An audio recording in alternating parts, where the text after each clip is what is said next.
Go ahead and hit. Um, and I think everybody is in from the waiting room. One moment while I adjust here. Okay. Welcome, everyone. Welcome to the May 1st, 2026 Pi Gamma Mu Speaker Series event. We really appreciate everyone being here today. My name is Suzanne Rupp, and I'm the Executive Director of Pi Gamma Mu International Honor Society in Social Sciences, headquartered in Winfield, Kansas. Today's speaker is Dr. Michelle Greenwood of Southwestern College, also located in Winfield, Kansas. I would like to now introduce the president of our International Board of Trustees, Dr. Catherine or Kathy M. She is the Senior Director of Faculty Life at the University of Maryland Global Campus and a professor of behavioral sciences and gerontology. Dr. M is going to introduce our speaker today. So thank you. Thanks, Suzanne. Welcome to everybody. We're really excited that you're here for what is going to be an exciting talk today. Um, I would love to tell you a little bit about Dr. Greenwood. She is an assistant professor of psychology at Southwestern College and a cognitive scientist whose work investigates how people think, communicate, and navigate the world. Her research spans perspective taking, social language use, spatial cognition, GIS-based reasoning, and human-computer interaction with a particular interest in how people use visual and linguistic cues to understand others' viewpoints. Her scholarship has been published and presented internationally, including award-winning research on real-time perspective taking and the cognitive mechanisms underlying human decision-making. Dr. Greenwood's academic and professional career has also centered on expanding educational access for historically underserved learners. She's led innovative programs for incarcerated and system-impacted students, and she has additionally managed large-scale initiatives supporting transfer, returning, and veteran students through a $5 million U.S. Department of Education grant at UC Merced. Dr. Greenwood is a dynamic speaker known for making complex ideas accessible, relatable, and actionable. She frequently delivers talks and workshops on imposter syndrome, student success, transfer barriers, inclusive teaching, perspective taking, and the power of cognitive science in everyday life. Whether working with educators, students, or community partners, she brings a grounded, compassionate, and research-informed approach to fostering learning, resilience, and equity. We are so very excited to welcome Dr. Michelle Greenwood to our virtual stage. Michelle? Hey, great. Thank you so much for having me today. I really appreciate it. And let me share my screen here real quick. So there we go. I'm sorry you can't see me, but my camera's not working, of course, on the day that I need to talk, right? So I'm sure many of you can relate, but I will be talking today about a lot of the work that I've done in with prison education and that sort of thing. And we'll get to that in just a minute. Many of you probably do not know me, so I thought I would share a little bit about myself. Okay, so the first thing I was going to talk about is just kind of how did I get here, right? I have been on an adventure in my life, and so I'm going to take you all today on a mental adventure yourself. I hope you'll join me. I hope you're up for it. But starting off, I grew up in the Midwest in Joplin, Missouri, and I hated it.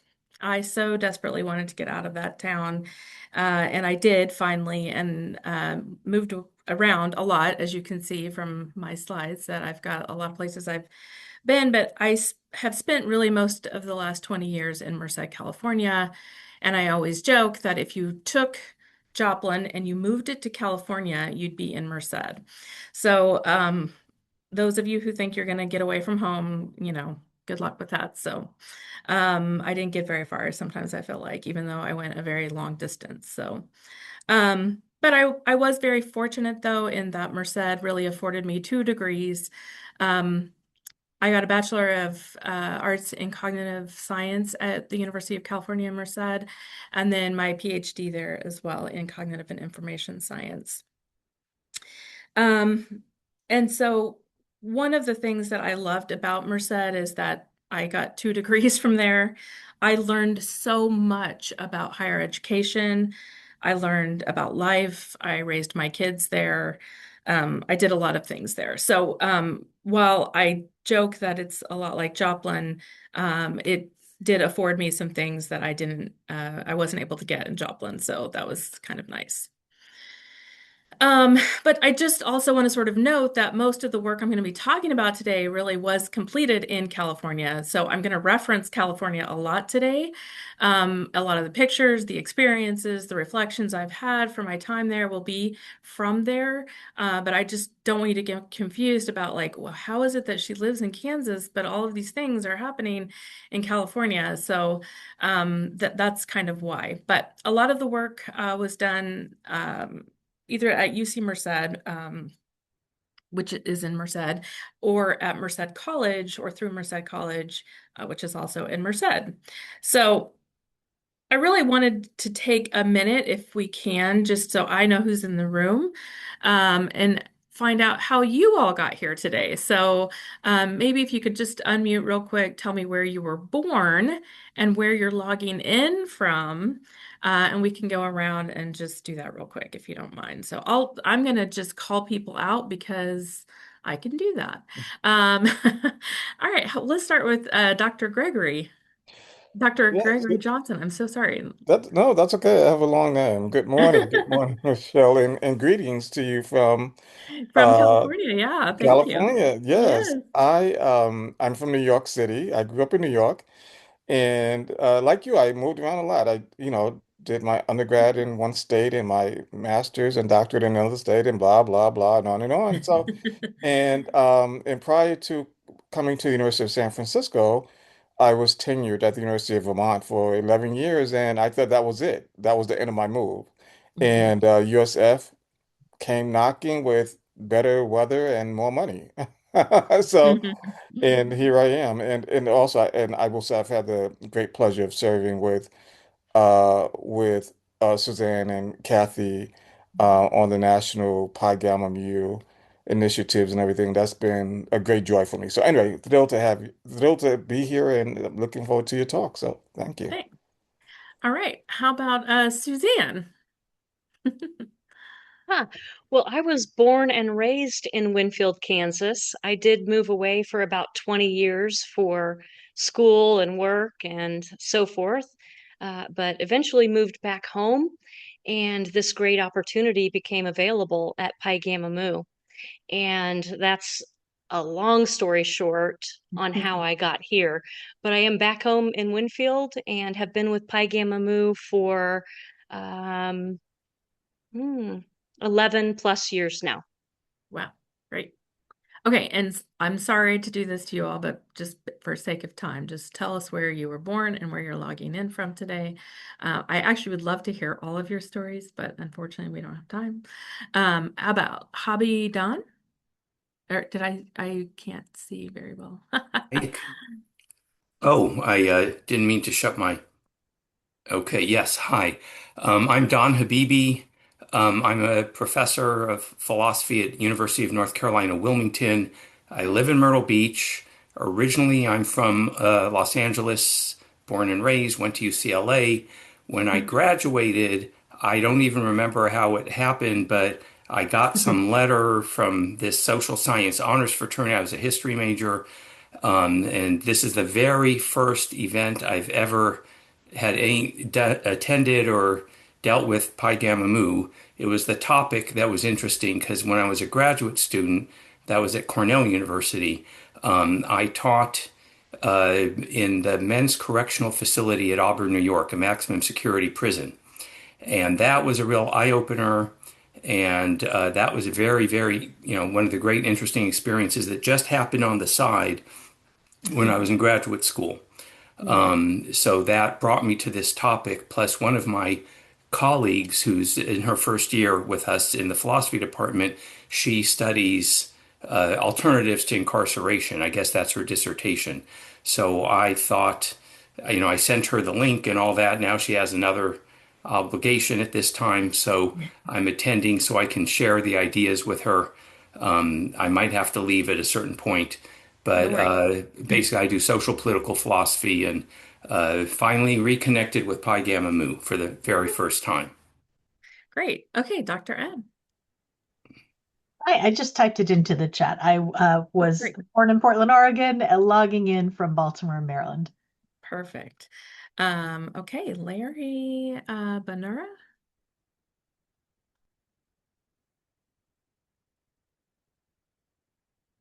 All right, how about Joanne W? University of Maryland as well, Global Campus. Awesome. Shamaya Nagu. Shema. Oh, So I sorry. was born in New York and I'm logging in from the Bronx. Awesome. Joey Brown. Hello, Joy Brown. I am from Annapolis, Maryland, but I'm logging in from Stockbridge, Georgia, where I reside now. Thank you. Awesome. Nagley. Or sorry, I'm friends with Dr. Nagley over there. I was born in Delaware. I am logging in from Winfield, Kansas as well. Okay, Larry. Oh, I already did that one. Let's see. Is it Jobert Padata or something like that? Hello, I am Jobert Padata from the Philippines. I was born in Cebu, Philippines, logging in Philippines. Thank you. Excellent. Let's see. Michael Smith. Hello there. My name is Michael Smith. I'm on the go, so I've got my camera off today. I am from Kansas City, Missouri, which is where I'm coming to you from today, and I teach at Emporia State University in Kansas. Awesome. Okay, did I miss anybody? Let's see, I can't see. If I missed you, maybe type it in the chat and we'll keep moving on. Okay. Okay. Go back to my, let's see.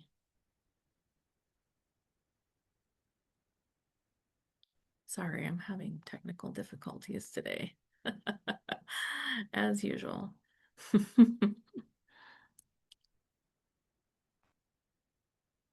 Okay.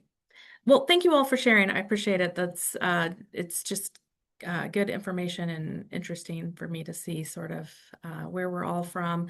As you can see, we're all from a diverse sort of perspectives as we, are approaching this topic, I think, and also, living in the world. Let me see if my screen is, hang on. My slides are not working right now. Hang on. Is it not advancing? Yeah. Maybe if you unshare and share again. Yeah. Stop sharing.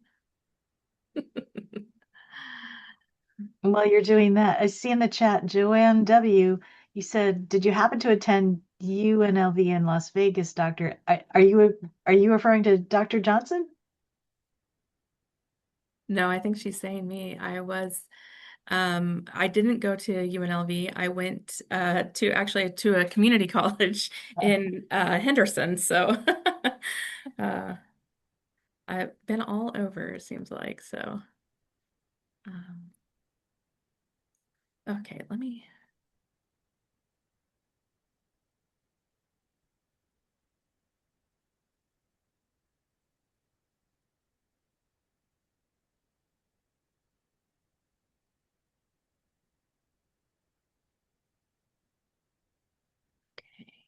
Can you all see that?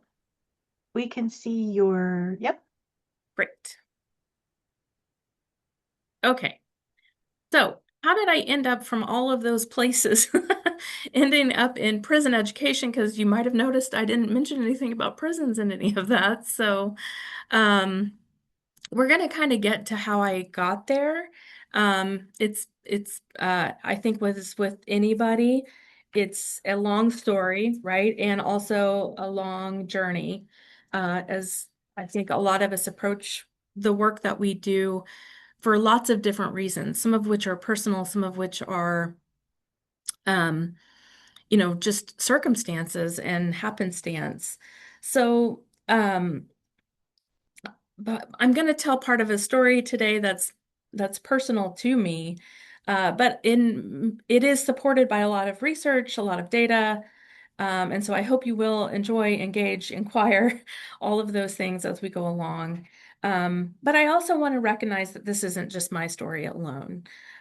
This is a story about how I personally got involved in the lives of incarcerated folks, but also in collaboration with other people. And so a lot of people who did this work before me, a lot of the people who will do this work after me. And so I'm not alone in doing this work. I'm going to take a little bit of a side route here for a second on our journey. In 2013, there were three radical Black organizers, Alicia Garza, Patrice Coolers, and Opal Tometi, that created a Black-centered political movement building project called Black Lives Matter. You may have heard of it. In response to the acquittal of Trayvon Martin's murderer, George Zimmerman. And there's a long history there, but that's kind of, at least when you look at their website and things, that's kind of where they say they began. If you look at their vision here, again, they're imagining a world where Black people across the diaspora thrive, experience joy, and are not defined by their struggles. In pursuing liberation, we envision a future divested from police, prisons, and all punishment paradigms, and which invests in justice, joy, and culture. And I think that as part of that, right, prison is a big part of that, right? And so that's partly why I bring that up in this talk. But I think most of us are probably more familiar, maybe, depending on how much work you've done with Black Lives Matter. But with the George Floyd murder in 2020, there was a lot of protesting going on. And so there was a lot of social movement in order to look at sort of bringing Black Lives Matters, the movement to the, sort of social consciousness of our society. And so I, I, I certainly is probably when I had heard of Black Lives Matter before this time, but that is when I really became engaged with Black Lives Matter as a person, personally, and also sort of more intentionally thinking about this paradigm and sort of what it means in terms of prisons and Black lives in particular. In 2020, about 67% of American adults expressed support for Black Lives Matter, and it's declined to about 45% of American adults in 2024. But there's still a lot of support for it out there, and there is still support among people of color in particular has really held strong. About 81% of African Americans, 61% of Hispanics, and 63% of Asian Americans that expressed support for Black Lives Matters in 2023. And I'll sort of talk in a minute about why I'm even talking about that, why that's important. But I'm going to sort of go down another route here for just a second, and this is the Education Trust. I'm not sure how many of you are familiar with this organization. They're an organization out of Washington. This particular timeline comes from the one on the screen, comes from the Education Trust West. EdTrust is committed to advancing policies and practices to dismantle the racial and economic barriers embedded in the American education system. And through their research and advocacy, EdTrust improves equity in education all the way from preschool through college. It engages diverse communities dedicated to education, equity, and justice, and increases political and public will to build an education system where students will thrive. And I know this timeline is hard to read, but you can go to their website and check that out because it's probably worth checking out. But one of the things I sort of want to point out on the screen is that this timeline ends at 2015. That is not when their work ends, but that is one of where this timeline ends. They have also on their website this chart. And there's a lot going on here. I'm not going to walk you through this whole thing because, again, you can do that on your own time. But I really want to sort of think about this. And one of the things that EdTrust, and this in particular is EdTrust West, they focus on the Western states, California in particular, but they are committed to advancing, again, policies and practices that dismantle racial and economic barriers embedded in California's education system. They do this through equity-minded, student-focused, and evidence-driven, policies and practices. But when I was sort of looking at this chart myself, I remember thinking, man, I wish I had the time in my own personal life to think about all of the systems that I interact with as a person, right? As an individual, what are the systems that I interact with, and how could I use this sort of diagram as a way to unpack and personally, from the inside out, dismantle racial and economic barriers from inside the system? And that's sort of what this diagram is really trying to help us unpack. So again, how did I end up in the prison education system? On a personal note here, I got my PhD in 2015, and then I had a couple of children. I had two boys that I was raising with my husband at the time, and we were living in Merced, and our kids were in junior high, and they were getting ready to go to high school. And we really wanted to provide some consistency for them, and so we decided to stay in Merced. And so typically when you get your PhD, you move on and you go do amazing things in the world with your new fancy degree. And so while I would have enjoyed doing that, I had these two children that I needed to think about. And so instead we decided to stay in Merced and let them stay with their friends and the people that they had been going to school with and stay there. But I needed a job in order to do that. So I ended up doing a bunch of different jobs, many of which were on campus at the University of California, Merced. At the same time, I was also trying to get some adjunct jobs going because I really wanted to be teaching. But it's hard to get a teaching position from the institution that you get your PhD from. So I was applying at the community college and some other, area colleges and that sort of thing. And, I was doing these different programs that we had on campus and leading, different programs for different special groups on campus. And so I picked up an adjunct position in 2019 at the local community college at Merced College. And I began teaching some computer courses there, and they were night classes. So I would go to UC Merced in the day and do my day job, and then go to Merced College at night and do my night job of teaching night school to mostly adults, but I was teaching whoever was interested in teaching computer courses for an AA degree. So as doing that, because I was an adjunct professor, I get sort of the bottom of the totem pole in terms of like what is available. I was the, last one in, which means I'm the first one out in terms of availability and, course assignments and all that sort of thing. And so the dean at the time, he came to me and he said, "Hey, I know you've been teaching for us and we really like you teaching for us, but we really don't have any classes available next semester. However, we have this thing. I don't know if you'll be interested, but you could maybe go teach at the prison. And if you're interested, you can go, contact this person and, see how that goes."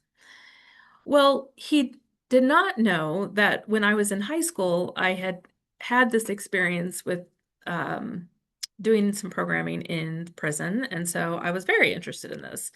And so I contacted, the prison people and I was like, what's going on with this program? And they said, well, we don't really teach computer courses in prison because they don't really have computers, but you could teach psychology classes. And I was like, yeah, I could do that. So I started teaching in 2019 and I started teaching in the prison and was, again, just picking up some extra courses for, just to sort of supplement my salary. Well, I fell in love with these students. They were amazing people. It was a learning curve for all of us, I think, at the time. The program had only been going for a couple of years, and so they desperately needed teachers to teach in prison. I was a, willing body to go, so I went ahead and did it. But shortly after that, 2020 hit, and they already don't really have computers there. And so we were doing all of our courses correspondence, which meant every word I needed to say to my students needed to be typed. Everything they needed to say back to me either had to be written or typed, and they don't really have typewriters. So they were mostly writing things. And then by 2022, I became the director of Rising Scholars, which is the name of the program that we had for our incarcerated students and our formerly incarcerated students. So again, I'm sort of saying, I'm speaking to students sort of right now too, in that like, when you are faced with opportunities, whatever they might be, take those opportunities. You never know where they might lead. You never know where you're going to end up. And so it could be something that you end up making a career out of. But as I'm teaching at the prison and I am, sort of, again, it's a learning curve for me. I'm learning myself about what does it mean to teach in a prison? What does it mean to interface with incarcerated folks? What does it mean to interact with, law officers and those kinds of things, right? There's a lot of sort of things that are coming into play that I didn't even know that I needed to think about until I started teaching out there. So around 2020, when everyone was online and I had a little, I had a lot of time online and thinking about stuff, I just happened to come across this online open course. So it was free. The link there is on the screen and I highly recommend it. But the name of the course was called Black Minds Matter. And of course, they're also doing a play on words of Black Lives Matter, which was at the forefront of all of our minds in 2020, or at least mine was. And so I took this course called Black Minds Matter, and they have a lot of their information that they got in their course from, you guessed it, EdTrust, right? And so this screen right here is something that I had learned about in Black Minds Matter, but they got this information from EdTrust, okay? And I'm going to go through this, right? But among California's many racial and ethnic groups, Black children, and it does not matter whether they're from the upper or lower income families, they are the least likely to become proficient readers by third grade. This is kind of a prolific mark in terms of your K through 12 development. If you're not a proficient reader by 3rd grade, you will struggle throughout the rest of your or you will probably struggle throughout the rest of your K through 12 life. So they're also the least likely to be placed in gifted and talented education programs. They're the least likely to master the mid-level mathematics skills and position students for success in college preparatory math courses. They are the least likely to be placed in full sequence of college preparatory courses. They're the least likely to do AP courses. They're the least likely to graduate from high school in 4 years, and they're the least likely to complete college degrees. At the same time, they are the most likely to be suspended or expelled. They're the most likely to be taught by ineffective teachers. They're the most likely to be identified for special ed, and they are most likely to be to take remedial and non-credit bearing coursework as college students. So this comes directly from a report that, again, EdTrust put out in 2015. Also, just kind of as a note here, California has the 5th largest Black population in the country. It's home to about 900,000 African Americans under the age of 25.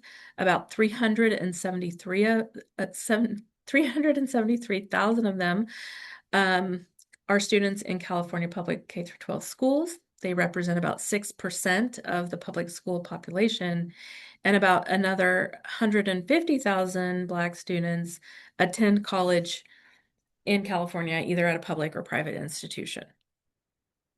So I'm, sort of fire hose taking in all of this information, and I'm trying to figure out, what to do with it. And Black Minds Matter was a great course in terms of just giving me a sort of overall view of how these things happen and sort of thinking about this school to prison pipeline, which I had not really heard much about, but I'll talk about that more in a minute. But there was a lot of things going on there.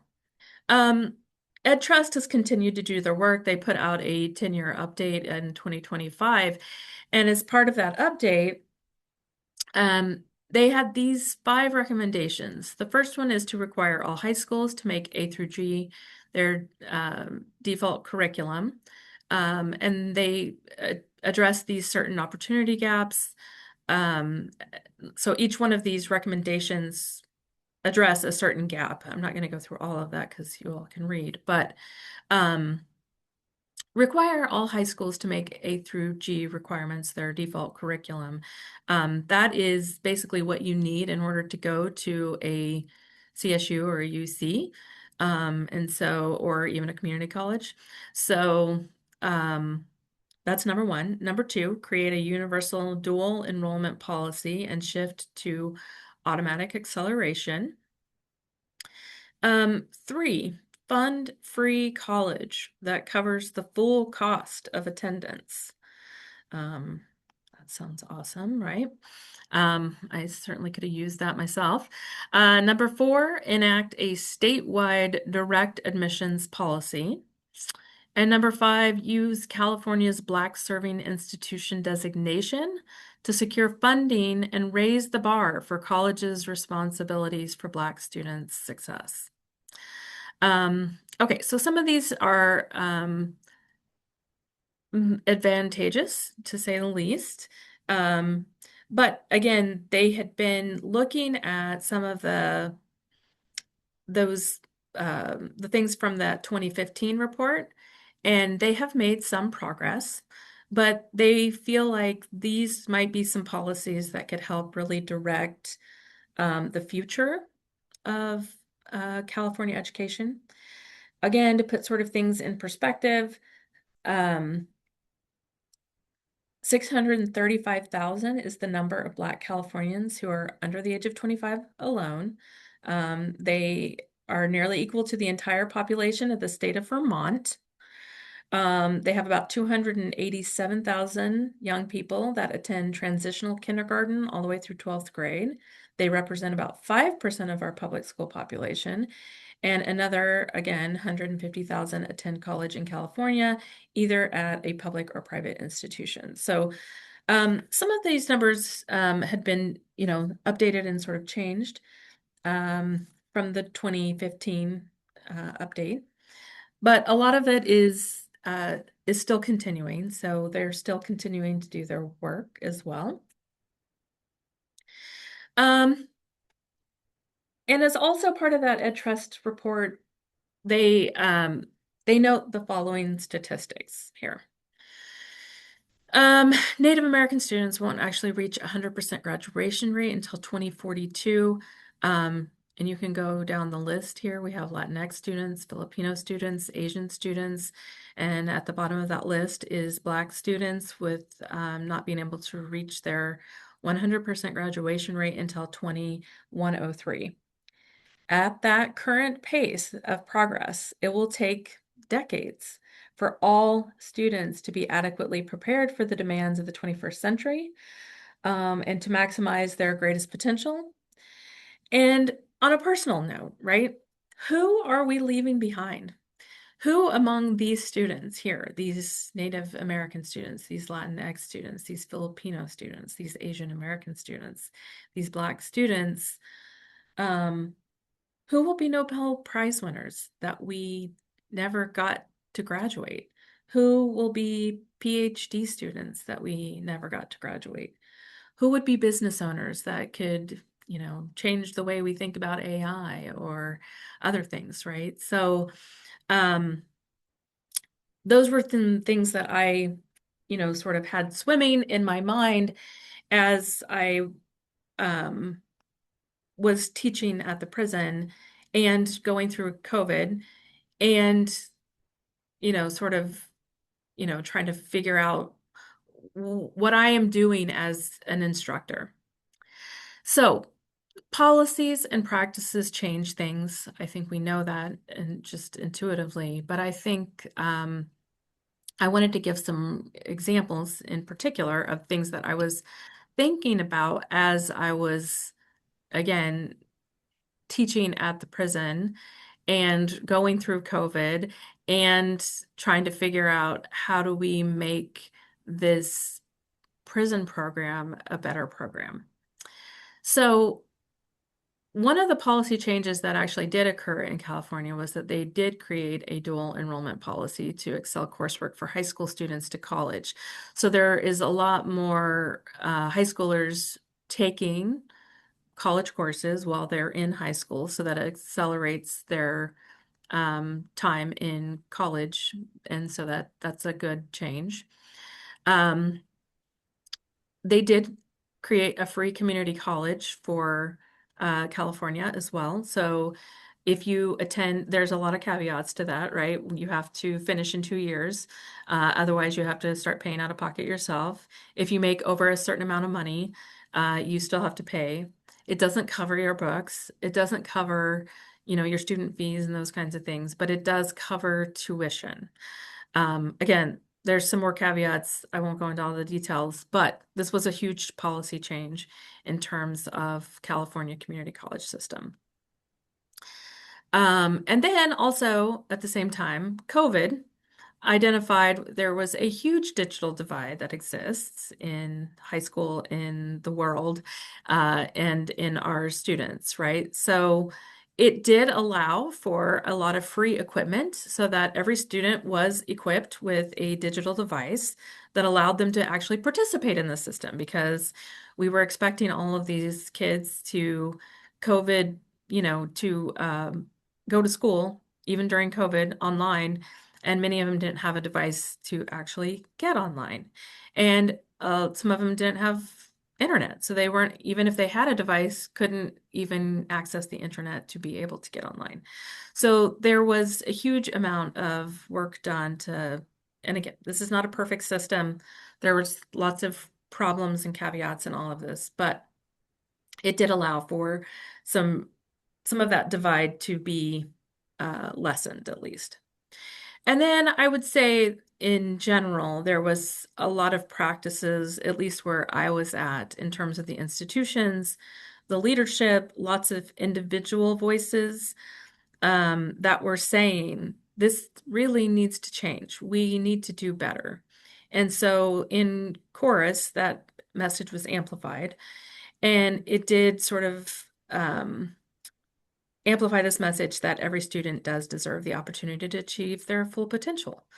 So again, who are we leaving behind? Who of the students that we aren't graduating could go on to do amazing things, but they never got to graduate to go do those things, right? So, and then I also sort of want to say that this kind of then created I don't want to say a perfect storm, because in many ways this was actually a really great thing that happened. But because of these policy changes, because of these practices, and because of COVID, it actually allowed for a lot of change in our prison education system as well. So we were able to pay for students in prison through the free community college system that had been created. And so there was funding available. Because of COVID, they actually recognized that our prison system was lacking in terms of that digital divide as well. And so it allowed for them to actually be able to start participating in computer systems and upgrading their digital systems as well, and allowed for inmates to be able to participate in that system as well. And then I think those of us who were teaching, again, we had a lot of support from our leadership. We had a lot of support from institutions. We had grants. We had lots of other opportunities that we were developing and trying to implement. But it allowed for, I think, some really amazing things to happen. And we started seeing a lot of students enroll in prison and go through their education system. So, okay, so what does all this have to do with the prison, right? Like, again, there's a lot of ed trust information, Black Lives Matter information, all of those things, sort of thinking about that. But again, going back to this report and these four things in particular, right? Those students, the ones that get expelled, the ones that get suspended, the ones that are taught by ineffective teachers that are identified for special ed and remedial work and those kinds of things, they go on to become these students, right? And I know that's an oversimplification. That's not a one-to-one. That's not exactly what I mean. There's a lot of steps that's missing along the way.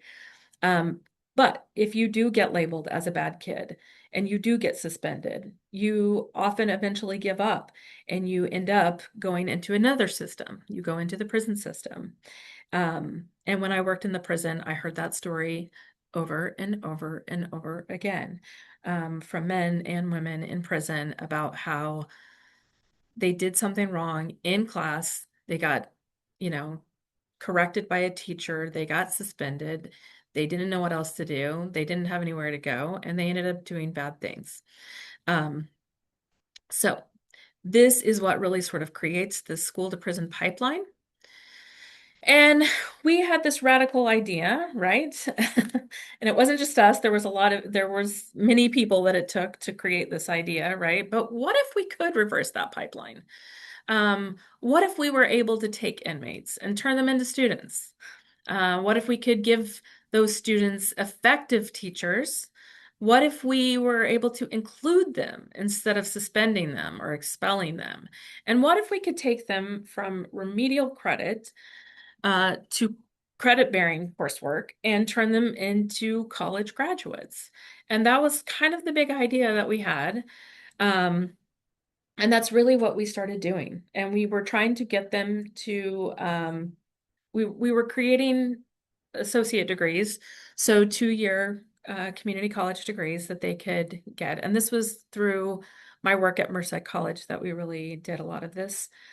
This particular individual that you're seeing on the screen, his name's Jasper. He was one of our students. He was incarcerated, or he has been incarcerated for 15 years this time around. He's been in and out of the prison system for many years. But this time he's been in for 15 years, and he participates in everything that has to do with healing. He's very intent on getting out and never going back. He's a very smart and talented individual. He is very funny. He is hilarious. He's thoughtful, he's creative, and he's a beautiful soul. But again, he had a lot of hard breaks in his life, and you can imagine what those might have been like. But we created this program at Merced College, and again, there's many like there are lots of Rising Scholar programs throughout the California Community College system. But the one in Merced, this is what we often talked about, creating pathways instead of creating pathways from the school to prison pipeline, we did this reverse thing, right? Where we created pathways from incarceration to academia. So as was mentioned, I think at the beginning of the talk, right? Recidivism rates go down when education goes up. That's just kind of the bottom line here. And again, what we were really focused on was the associate degree level, because that's what Merced College is an associate degree institution. And so, but if you can give a incarcerated student an associate degree, their recidivism rate drops down to 13.7%. If they get a bachelor's degree, it is actually reduced by 5.6%. If they get a master's degree or higher, it goes down even more, right? So again, that's kind of the goal. We worked with a lot of our local four-year institutions, so CSUs mostly, and UC Merced as well, to see if we could get students to enroll in four-year degrees. And we now have students who have gone on and finished their bachelor's degrees as well. And now we have students who are going on and want to, either get a master's or a PhD. We're very proud of them. So it is working, but it takes time, right? Here is just a few stats about what Rising Scholars at Merced College was offering. We obviously offered associate degrees, but we had about 700 students, and that's among 4 different carceral settings. And then we had about 8 different associate degrees that they could earn. We had 35 instructors. We offered tutoring. We offered office hours, honor societies, debate club, book club. We really were trying to mirror inside the prison walls what we have on the outside of the prison walls. And so that's not perfect, and that's not, always everything that you can do, but this was some of the things that we offered on a pretty regular basis. Just to note, the 4 carceral settings, we had a men's state prison, VSP, and then we had across the street a women's prison, CCWF, and the women's prison is the world's largest women's prison. It's the sorting prison in California for women. And then we have a federal prison in Atwater that we served, and a local juvenile hall that we served. So among those 4 places, we had 700 students and 8 associate degrees. We were advocating for additional opportunities. One of the gaps that we saw regularly in our students is they were hungry to learn. They wanted more opportunities to do research. They wanted higher advanced learning opportunities. They want to get 4-year degrees, but they don't have enough teachers. They want more opportunities to complete the pipeline, right? They want to go back in reverse and get their PhDs and those kinds of things. So I'm going to keep going, but you can certainly ask questions at the end, thinking about some other gaps that you might see or have questions about, and you can certainly talk about some of these things. I did want to talk about a couple of things that I think is important to recognize when you are teaching at the prison. One is that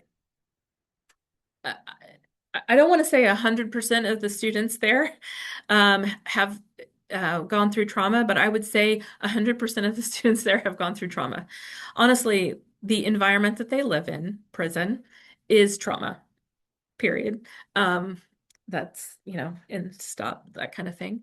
But I would say also, they've also come from trauma, right? They have lived in family lives or personal lives that also included a lot of trauma in their life. And so I also then began a journey trying to figure out, how do I do trauma-informed pedagogy?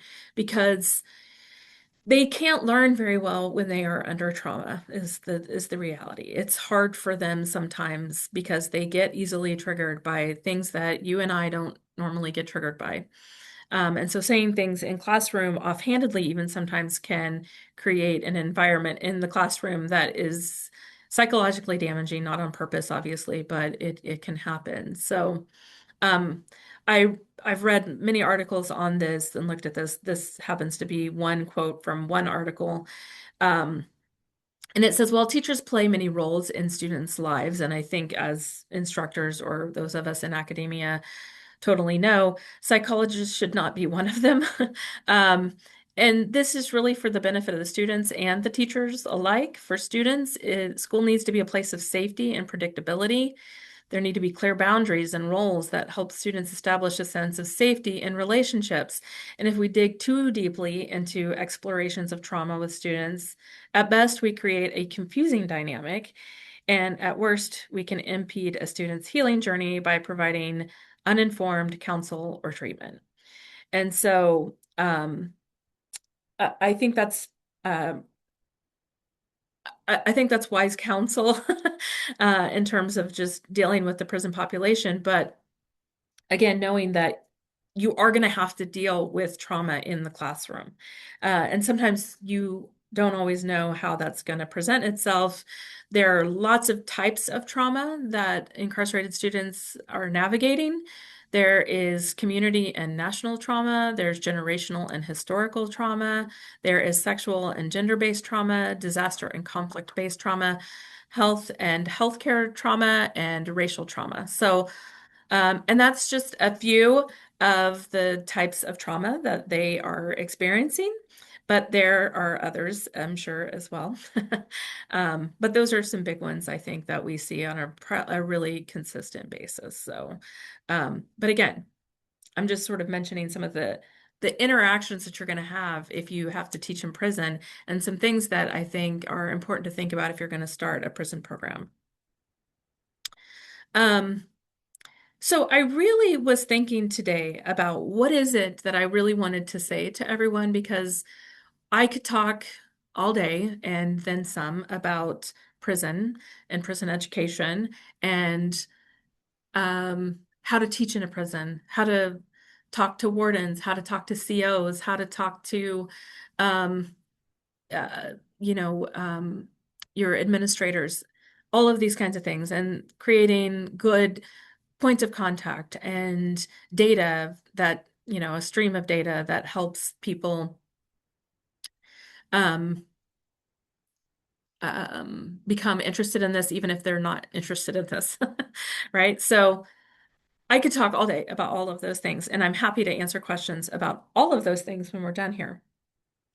But I really wanted to think bigger than that today and think about other social problems. This is obviously a huge one, right? The prison industrial system is a huge system. There are millions of people in prison. And but somebody had a crazy idea about this school to prison pipeline and how do we address it? And instead of trying to address, I mean, obviously there's lots of things about the school to prison pipeline that we could be addressing, right? Maybe we need to start with K through third graders and look at that and look at third grade and the reading levels. Maybe that's one thing we need to think about, right?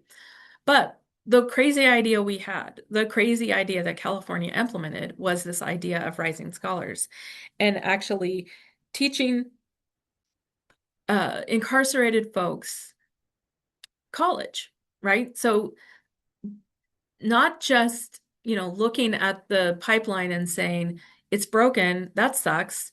I guess what do we do, right? But looking at the problem and saying, hey, this is one way we could address it. And they've really put a lot of resources and money and people and time into fixing that particular problem.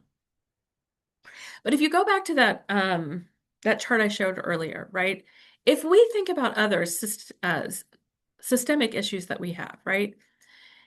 What are some drastic solutions or radical notions of freedom that we could insert into other systems that we belong to and start dismantling those things from the inside out? And I know that sounds wild, and I know that sounds crazy maybe, but what could that look like? Could it look like a prison program that actually teaches 700 incarcerated folks on a weekly basis? And it's not just changing those students' lives, it's changing their families' lives. The families that call them weekly and find out what's going on with them, and they're able to say, hey, I'm going to college and I'm doing really well. And it's changing the prison itself. The wardens and the COs love that we are there. Not all of them love that we are there, but many of them love that we are there because it actually changes the dynamic in prison as well. The students that are going to college are so grateful and so engaged in what's going on, and they stay out of trouble, that it changes the culture of prison, right? So again, those were some things that may be sort of unintended that we didn't really even know we were going to be doing. But it turns out somebody had this crazy idea that might address a problem in a system. And if we all sort of thought and looked at the systems that we belong to, I wanted to create drastic solutions or radical notions of freedom in some of these other areas. What might that look like? And I think that's the discussion that I'm more interested in. I'm very interested in the prison discussion as well, but I think that's the discussion I want to keep going, right? How do we look at systems as as a whole and start finding ways to address them in really manageable ways? And I will say it takes a lot of collaboration in order to do that. So, okay, that is, I know that's a lot. So I'm happy to answer questions.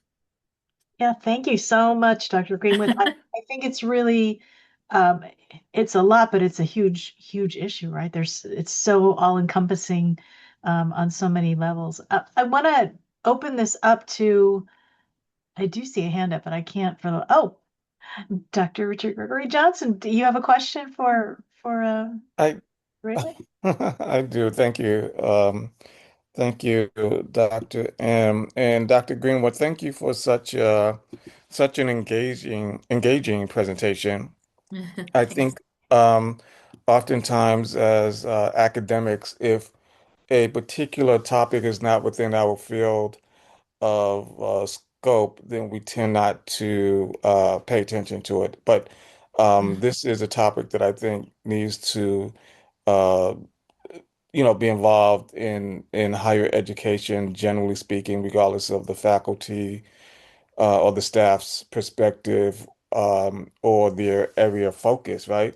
So Mhm. just a couple things quickly, Mhm. please. One, I want to make sure that I draw your attention to the work that one of my colleagues did several years ago, Dr. Larry Brewster, who wrote a seminal piece called The Impact of Prison Arts Programs on Mhm. Inmate Attitudes and Behavior, a quantitative evaluation.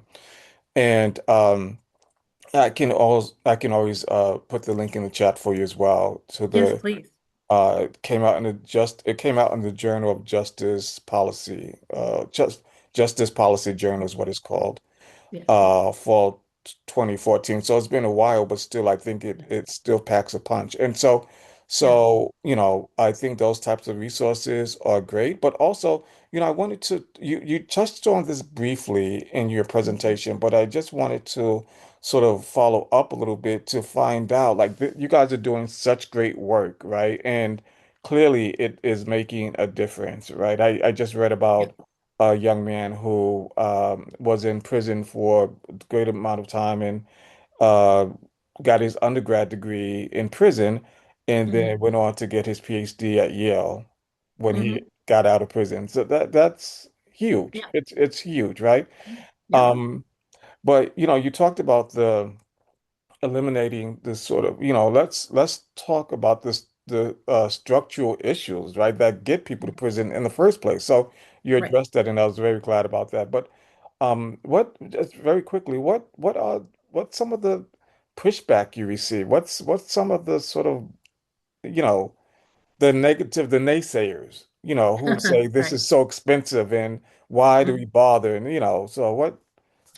Yeah, I think that is the biggest one, right? Is that Yeah, it's expensive and we don't have that kind of money. And yeah. so the research I mean, there's a lot of research out there, but the Mhm. for every dollar that you spend investing in prison education, you get like $5 back in the Mhm. community. And I always tell people, like, yeah, like, well, a lot of these incarcerated folks are going to get out and be your neighbors, right? They might not live in your neighborhood, but they are going to be your neighbors. Do you want them to reoffend? Do you want them Mhm. to be Mhm. criminals again when they get out? Or do you want them to Mhm. be educated and do civil work, right? So, um, you have a choice. And I think Mhm. that's the thing, right? We invest in the things that um, matter. And I think, I mean, whatever you feel about the, current presidential administration right now, um, I don't know that they are investing in those things, right? And so, and of course, I have my own bend on what I think they should invest in. But Mhm. this was something that I feel like, even when I was an undergrad and when I was a graduate student, right, we Mhm. talked about this when we would go talk to like the board of trustees of the University of California. We were always arguing about 3% of the state budget. And the other like that 3% was being argued between us and the prison system. And we were Mhm. like, Mhm. you get what you invest in. And if Mhm. you're going to invest in prisoners, you're going to get prisoners. And if you invest in students, you're going to get educated citizens. So again, that's of course, I have that bend as well because I'm an educator, but I Mhm. believe that to be true as well. Awesome. Thank So, you so much. yeah. Yeah, Wonderful. Um, wonderful. are there other questions? I had one. I don't have my hand up, but if That's if okay. you have a minute for a question, I do have one. Yeah. Um, I have been very interested in recent years in meditation, and Yeah. I Yeah. understand where resources around Kansas City. And I understand that there have been studies that meditation can really make a difference with the Yep. prison population. And Yep. I'm kind of fascinated by that. Would you like to speak to that? Yeah.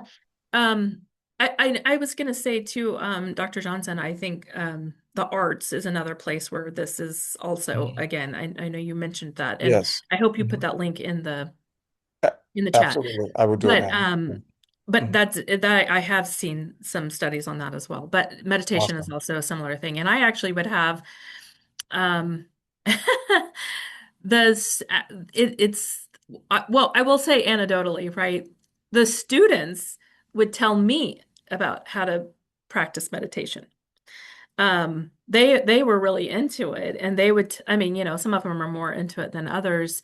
But interestingly, right, a lot of the ones that are really focused on healing and trying to do better and not get in trouble and stay out of trouble were the ones that are interested in meditation. Now, I think there's also a lot of scientific research about meditation and how it's just beneficial for the, humans in general, right?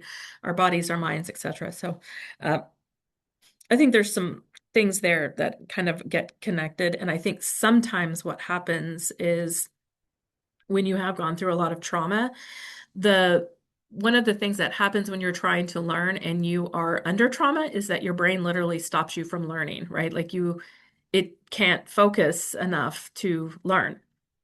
And so meditation is one of those things that I think actually helps break that pattern and can help you restore sort of like mental acuity when you are trying to learn again. So that's the little um, scientific, sort of citation I would say about that. But I don't have like all of the data on that one specifically. But thank you. That's a good point. So Thank you. interesting. Yeah, Mhm. so interesting. Any other question? We probably have time for one more question. Yeah.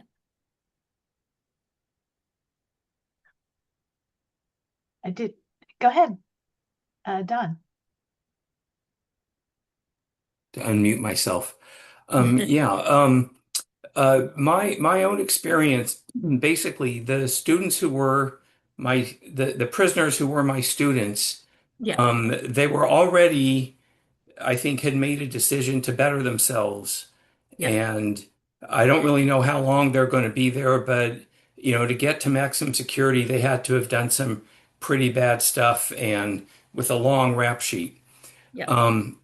But the thing that also struck me is that the vast majority of prisoners in the men's correctional facility at Auburn weren't having anything to do with this outreach through, I think, the Auburn Community College, um, or Cayuga Community College. I can't remember the name. It's been a long time. Yeah.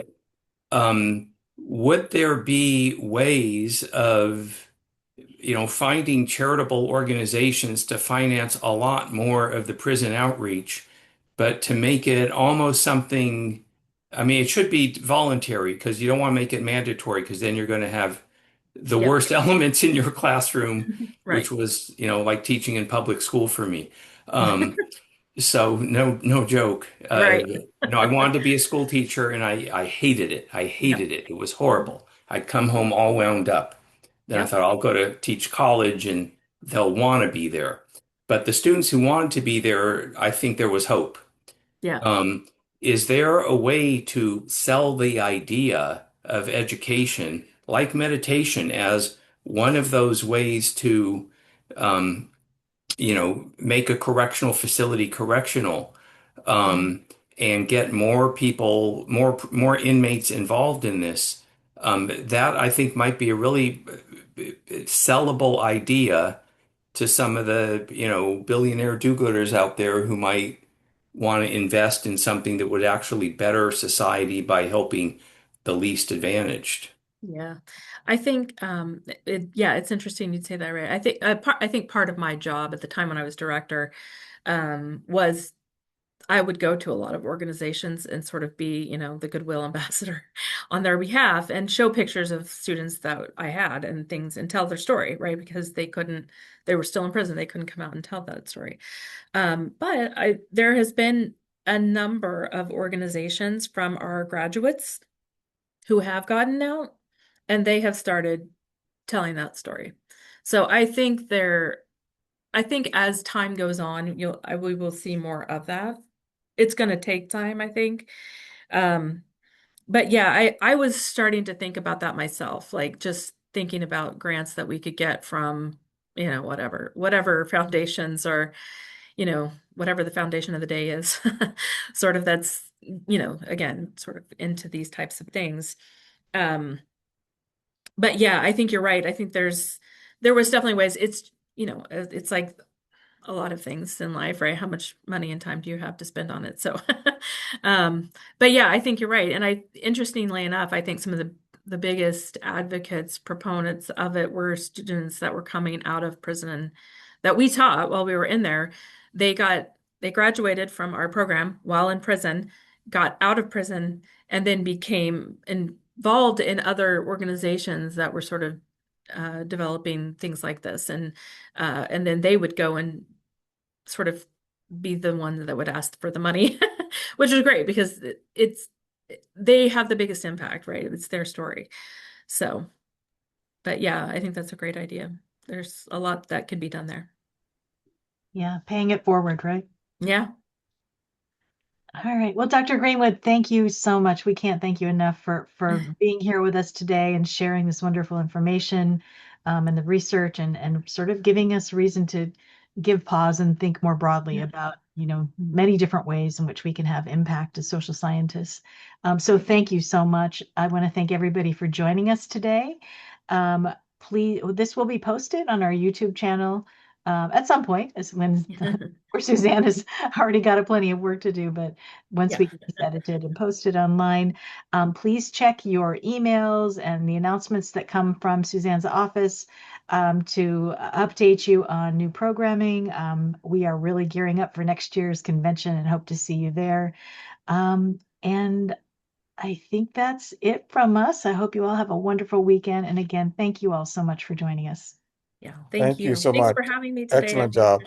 Thank you. Thank Thank you. you. Thanks, Dr. Greenwood and Dr. M Yes, and all of our attendees. yeah, thanks for hosting you all. I appreciate it. So thank you. Have a great weekend, everyone. Bye, everyone. Bye. Bye.